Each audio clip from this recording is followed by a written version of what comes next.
The prison station floated in the cold emptiness of space like a metal tomb. It was called Prime, and it belonged to the Dominion. There were tall creatures with gray skin and 4 arms. They had conquered dozens of worlds and built this station to hold the people they wanted to forget. Political prisoners, rebel leaders, and conquered royalty all rotted here in the darkness between stars. Samuel Grant had been on the station for 3 months. He was a human, a maintenance engineer who had been captured during a border skirmish near the outer colonies. He was not a soldier.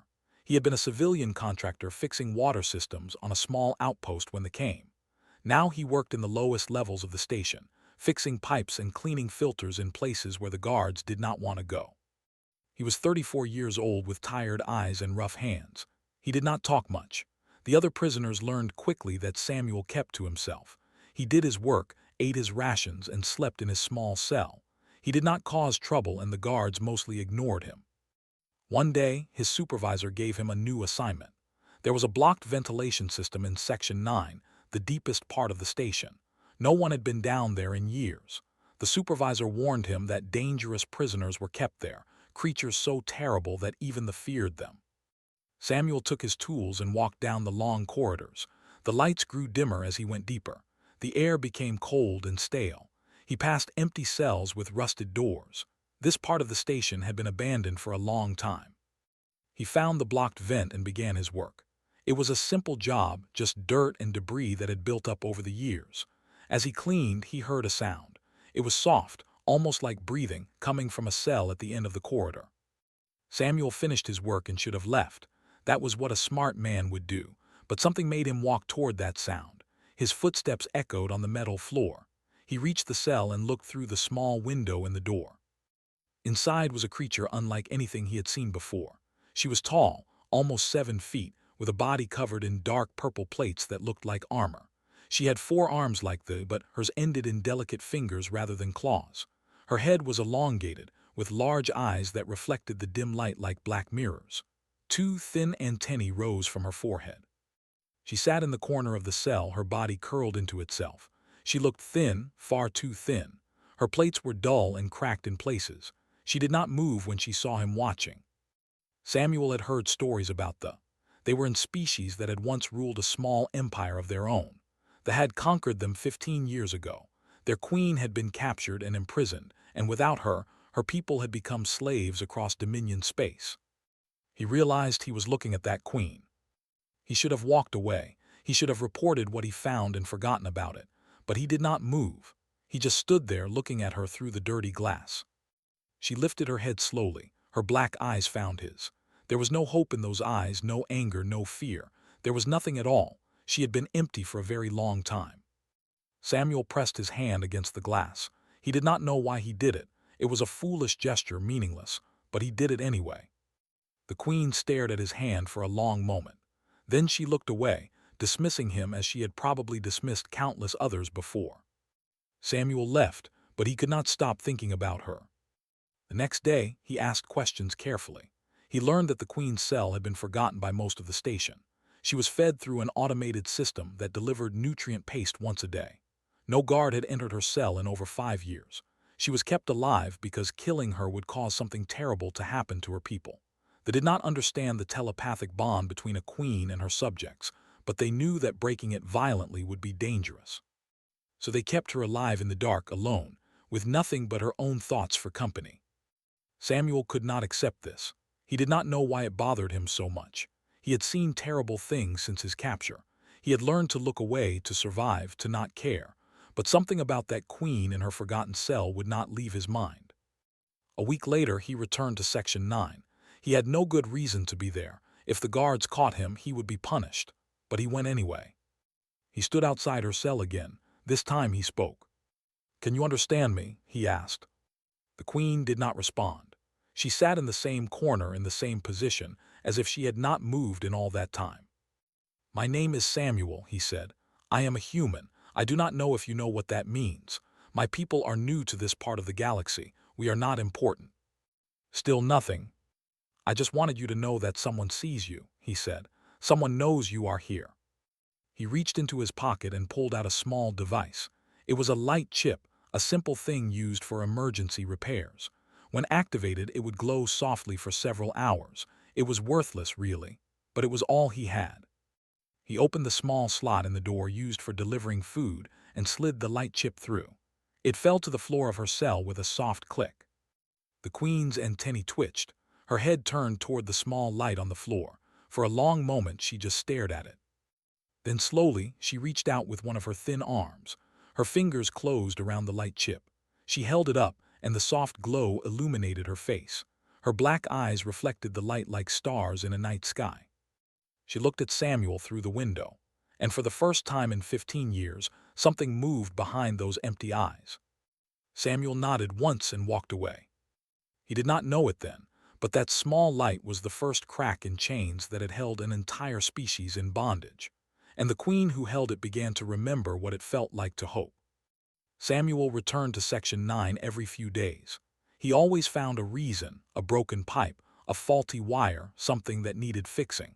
The guards never questioned him. Maintenance workers were invisible to them, just another part of the station's machinery. The queen did not speak to him at first. She would watch him through the window with those dark mirror eyes, but she never made a sound. Samuel did not push her. He would sit outside her cell and talk. He told her about Earth, about blue skies and green forests, about oceans so vast you could sail for weeks without seeing land. He told her about human history, about wars and plagues and disasters that should have destroyed his species but never did. She listened. He could tell by the way her antennae moved, the way her head tilted slightly toward his voice. 3 weeks after their first meeting, she spoke. "Why do you come here?" Her voice was strange, like two sounds layered on top of each other. It was rough from years of silence, but there was something beautiful underneath, like a song that had been forgotten. Samuel thought about her question. He could have given her many answers. He could have said he felt sorry for her, or that he was bored, or that he was curious. But none of those things were true. "Because no one should be alone," he said. The queen was silent for a long moment. Then she moved closer to the window. Samuel could see her clearly now, the cracks in her armor plates, the thinness of her limbs, the way her eyes had lost their shine. "I am," she said. "That is not my true name. My true name is a sound your mouth cannot make, but is the translation. It means light that endures." "That is a good name," Samuel said. "It was given to me by my mother when I was born. She said I would carry my people through dark times." His antennae drooped. "I have failed her." Samuel shook his head. "You are still alive. That is not failure." "I am alive because they want me alive. My people are connected to me through bonds you cannot understand. If I die, they will feel it. Millions of them across dozens of worlds will feel their queen die.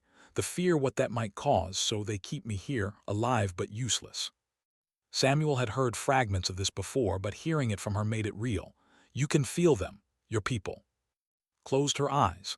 "I can feel all of them, every moment of every day. Their pain, their fear, their despair. They work as slaves in mines and factories. They are beaten and starved and broken, and I feel it all." Samuel did not know what to say. He could not imagine carrying that weight.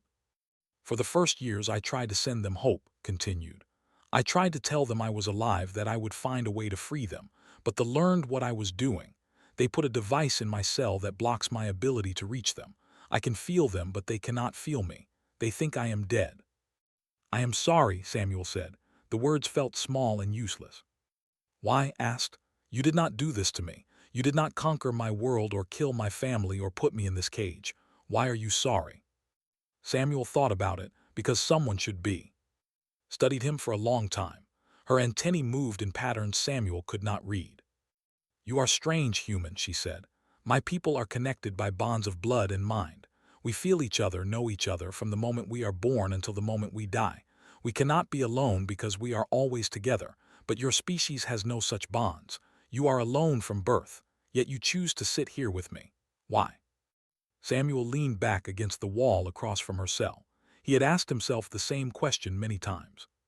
"Humans are strange," he admitted.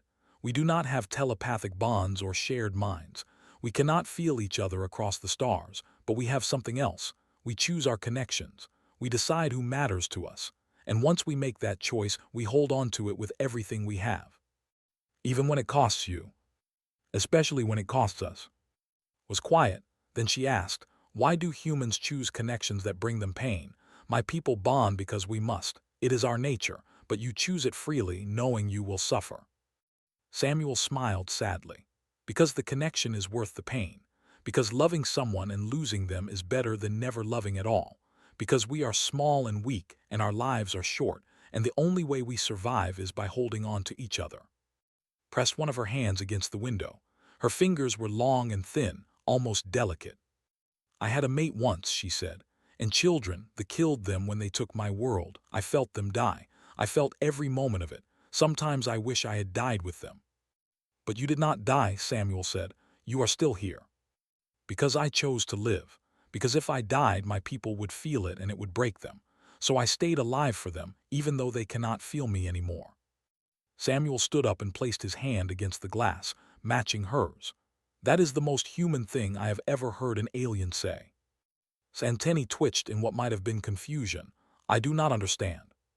"Choosing to suffer so others do not have to," Samuel said. "That is what humans do. That is who we are." They stood there for a long moment, hands pressed against opposite sides of the glass, a human and an alien queen connected by something that had no name. Finally lowered her hand. "You should not come here anymore, Samuel. If they catch you, they will kill you." "Let me worry about that." "You are a fool." Samuel grinned. "Yes, but I am a human fool, and we do not give up on people." He walked away, leaving alone in her cell. But she was not empty anymore. Something had started to grow inside her, something small and fragile, something she thought she had lost forever. It was hope. The news spread through the station like poison in water. Commander, the head of security on Prime, had received orders from the Dominion High Council. The Queen would be executed in 30 days. Her death would be broadcast across every world in Dominion space as a demonstration of power. Samuel heard the news from other prisoners. They spoke about it in whispers, some with fear, others with a dark satisfaction. Many of them had suffered under the Dominion. They did not care about an alien queen they had never seen. But Samuel cared. He went to Section 9 that night, moving through the shadows like a ghost. The station was busier than usual, with guards preparing for the execution ceremony. But no one watched the forgotten corridors at the bottom of the station. No one ever did. Was standing when he arrived. She had not stood in years. Her legs trembled with the effort, but she stayed upright, facing the door of her cell. "You heard," Samuel said. "I felt it," replied. "The commander came to my cell today. He told me himself. He wanted to see my fear." "Did he?" Santini moved slowly. "No, I showed him nothing. I will not give them the pleasure of seeing me break." Samuel gripped the bars of her cell window. "We have to get you out of here." Shook her head. "There is no escape from Prime, you know this. The station is surrounded by defense systems. Every ship is tracked. Every door is sealed. There has to be a way." "There is not." Moved closer to the window. Her eyes were calm, accepting. "I have had 15 years to accept this end, Samuel. I have made my peace with it." "Well, I have not." "You barely know me. Why does my death matter so much to you?" Samuel was silent for a moment. Then he spoke, and his voice was heavy with old pain. "I had a wife once. Her name was Laura. We met when we were young and we built a life together. We had a daughter named Emma. She was 7 years old when they raided our colony." Listened without speaking, her antennae stilled. "I was not there when it happened," Samuel continued. "I was working on another station fixing environmental systems. By the time I got back, they were gone. They had taken everyone. I never found out what happened to them. They could be dead. They could be slaves somewhere, I do not know." "I am sorry," said. "After that, I should have hated all aliens, every species that was not human. I had every reason to let my heart become hard and cold. But I chose not to. I chose to believe that cruelty is not the nature of any species. It is a choice. And if cruelty is a choice, then so is kindness." His eyes glistened in the dim light. "You are a remarkable creature, Samuel Grant." "I am just a man who refuses to let hatred win." He pressed his forehead against the glass. "I cannot save my wife and daughter. I do not know if they are alive or dead, but I can try to save you. I can choose to do something good in a universe full of darkness." Reached up and touched the glass where his head rested. "My people have a saying, the stars do not shine for themselves. They shine so others can find their way. You are like a star, Samuel. You shine for others." "Then let me shine for you. Let me help you escape." Was quiet for a long time. Then she spoke and her voice was different. There was something in it that had not been there before. Strength. If I escape, they will punish my people. They will kill thousands to make an example.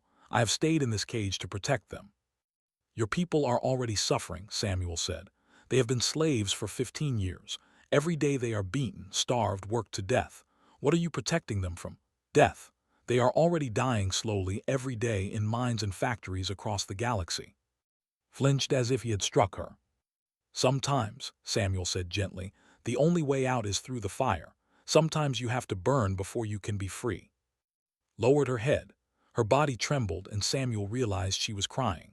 He did not know that could cry, but thin streams of clear fluid ran from her eyes and dripped onto the floor. I am afraid, she whispered. I am afraid of what will happen if I fight back. I am afraid of losing what little I have left. I am afraid of causing more pain. Samuel put his hand against the glass.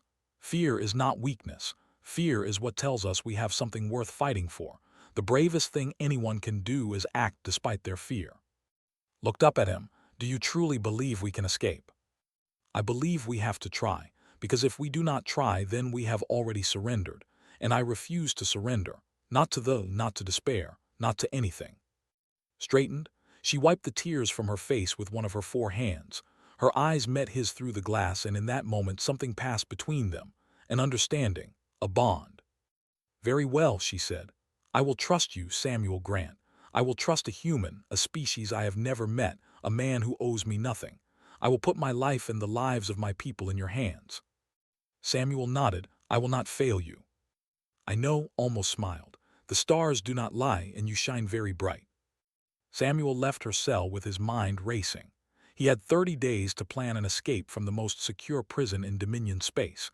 The odds were impossible, but humans had always done impossible things. It was simply what they did. Samuel spent the next 2 weeks planning and watching. He mapped the patrol routes of every guard. He studied the power systems of the station. He memorized the locations of every security camera and sensor, and he looked for allies. He found them in the most unlikely place. There were other humans on Prime. Most of them kept their heads down and tried to survive, just like Samuel had done before he met. But a few of them still had fire in their eyes. A few of them were waiting for a chance to fight back. Porter was a pilot. She had been captured when her cargo ship wandered into Dominion space 2 years ago. She was small and fierce, with short brown hair and eyes that never stopped moving. She had tried to escape 3 times. Each time she had failed. Each time she had gotten a little closer. Daniel Vance was a communications specialist. He had worked for the Earth military before his ship was destroyed in a skirmish. They had kept him alive because they thought he might have valuable information. He had given them nothing. He was tall and quiet, with clever hands that could make anything work. Samuel approached them carefully, testing their loyalty, learning their secrets.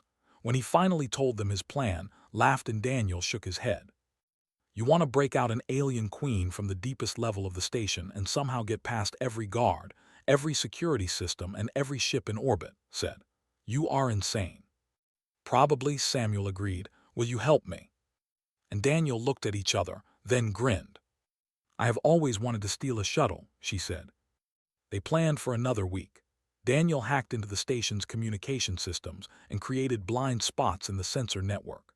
Identified a shuttle in the hangar that was scheduled for a supply run and therefore fully fueled. Samuel figured out how to cause a station-wide blackout using the maintenance systems he knew so well. 3 days before the execution, Commander arrested Samuel. The guards came for him in the middle of the night. They dragged him from his cell and brought him before in the security center.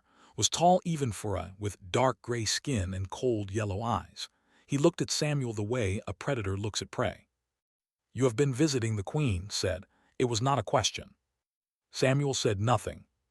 I have been watching you for weeks, continued. Did you think we would not notice? Did you think you could hide your little conspiracy from us? Still Samuel said nothing.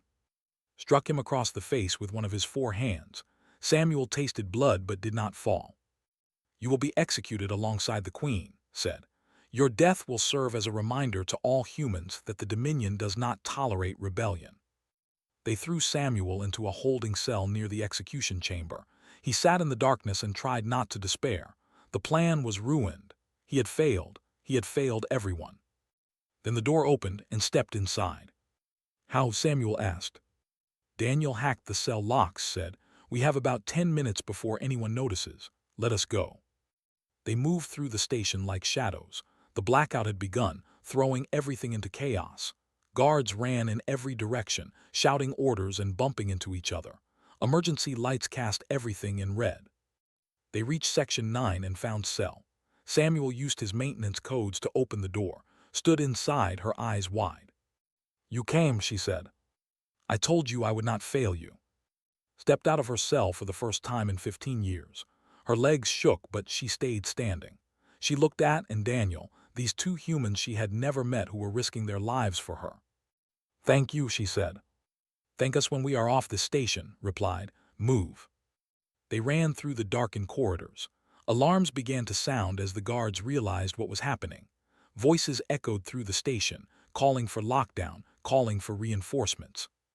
They reached the hangar bay, ran for the shuttle while Daniel worked on the door controls. Samuel helped move, her body weak from years of captivity. Then appeared. He stepped out of the shadows with a squad of guards, their weapons raised. His yellow eyes burned with fury. "You will not leave the station," he said. Samuel pushed behind him, and Daniel moved to his sides, 3 humans standing against a dozen armed.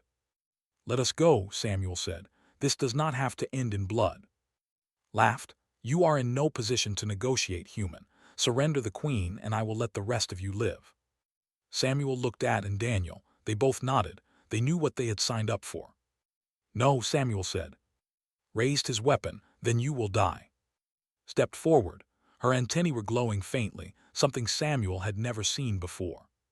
"Commander," she said, "do you know why the Dominion fears killing me? Do you know what I truly am?" Hesitated. "I'm not just a queen. I am the heart of my people. Every in the galaxy is connected to me. They feel what I feel. And right now they feel me standing here, defiant, unbroken." Her antennae glowed brighter. Around the hangar, some of the guards shifted uncomfortably. "For 15 years they have thought me dead. For 15 years they have had no hope. But now they feel me again. They feel my anger, my determination, my will to be free. And they are waking up." His eyes widened. "That is impossible. The blocking device is damaged," said. "Your maintenance systems have been failing for years. No one noticed because no one cared, but I noticed. I have been reaching out slowly, carefully for months, and now my people hear me." She turned to look at Samuel, and there were tears in her eyes. "The human gave me hope," she said, "and I gave that hope to my people. Right now, across dozens of worlds, they are rising. Right now, your empire is burning." Screamed in rage and fired his weapon.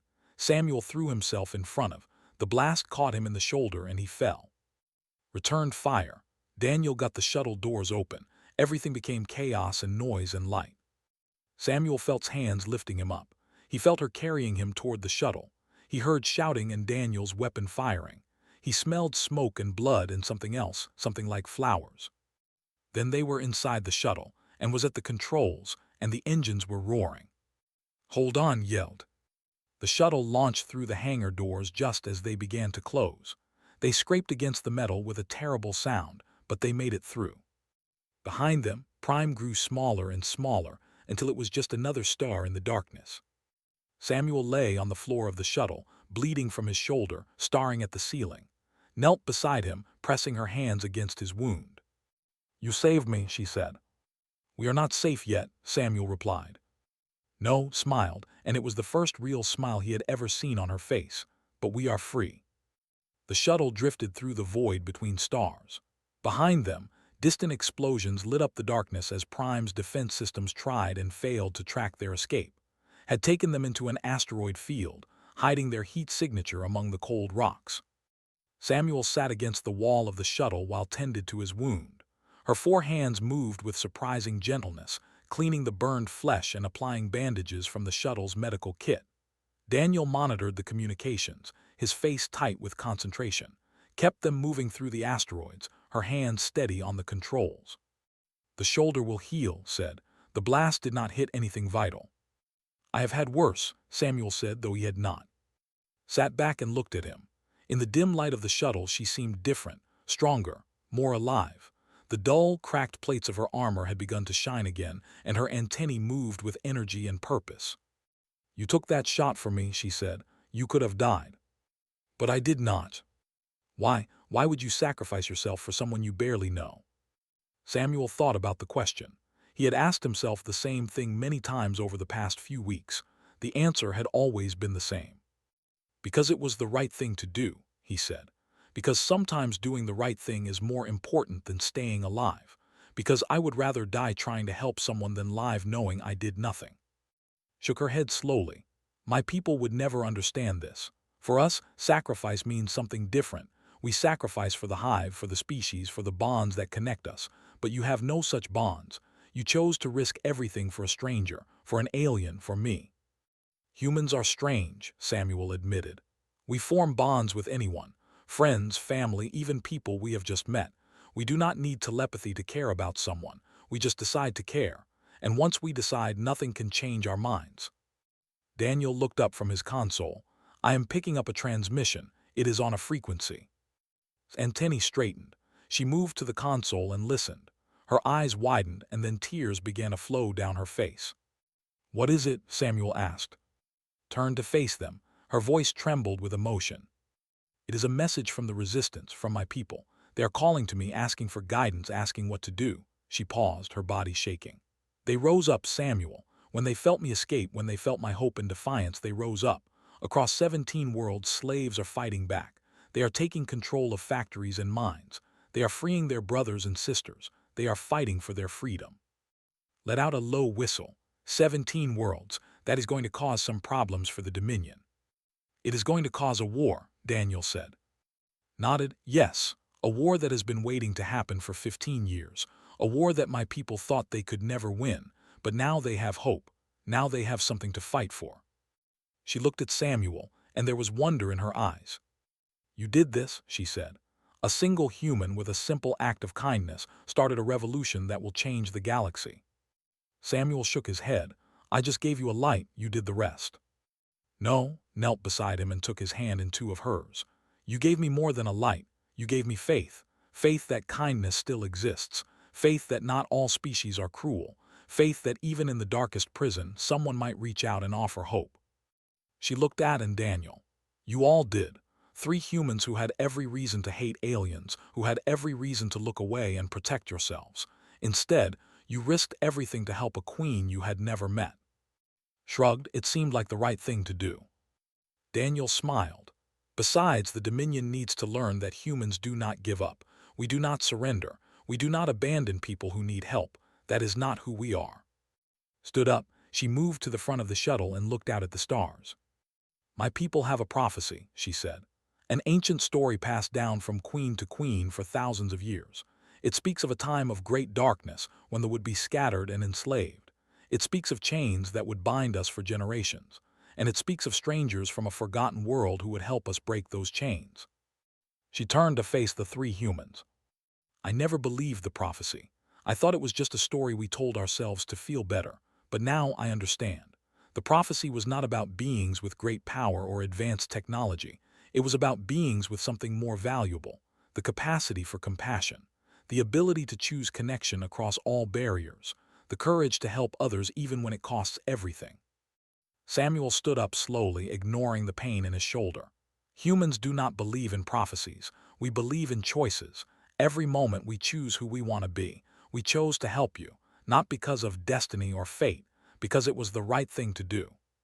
Smiled, "And that is exactly what makes you special. You do not need prophecy to be heroes. You simply choose to be."